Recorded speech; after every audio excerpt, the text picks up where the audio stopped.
Okay, next question was, how can we build a culture and commitment to quality in everything we do? Well, this is another huge question. Of course, you know, companies would pay fortunes to know exactly how to do all this, but we can say that the first thing that you need to establish is the criteria for quality. You need to articulate, make sure everyone understands what it means to you and why it's so important for the business. You can't just make a few motherhood statements and expect everyone to be on board. When you start trying to build a culture like that, it changes all the time. If the guy at the top or the woman at the top changes the next day, it's gone. Believe me, so many cultures have been, they've never really gotten off the ground. Several years ago, you may recall the Ford Motor Company launched an ad campaign with a line that said, "Quality is job one." Well, there were many different ads to get this message across to the public. Of course, knowing they were so committed to building quality cars would presumably, and that was the plan, make the public more comfortable purchasing their automobiles. They'd believe that their families would be safer in a Ford automobile than in some other makes because now, you know, quality was job one.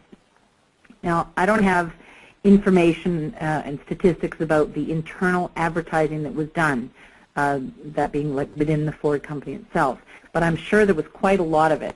After all, the employees had to embrace the quality initiative if it was going to have any chance of becoming a reality. But you know, those Ford employees were also drivers, and the public advertising campaigns would have been targeting them also because, like I said, they were drivers, and they were home evenings and weekends, and they saw the TV with their families and heard it on the radio, read the newspapers. When you think about it, Ford employees were probably very proud to work for a company who was publicly announcing that producing high-quality vehicles was their #1 job. And as time went by, those employees bought into the commitment to quality and would have become very proud to be associated with Ford. Their friends and family, their neighbors, everyone now expected top-quality cars from Ford, so the employees had to live up to that. A little bit of pressure from the outside. Anyway, it was a very successful campaign for Ford. It lasted for years. Having the commitment and the total buy-in from the employees did wonders, obviously, for making that initiative work. Building a culture and commitment to quality has to start from the top. Upper management has to embrace it and consistently drive the process with everything they do and say.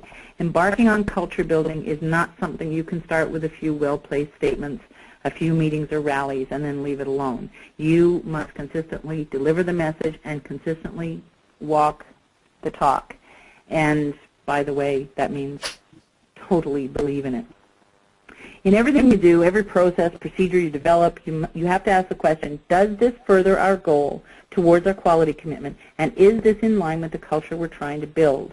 If the answer is no, go back to the drawing board and make changes.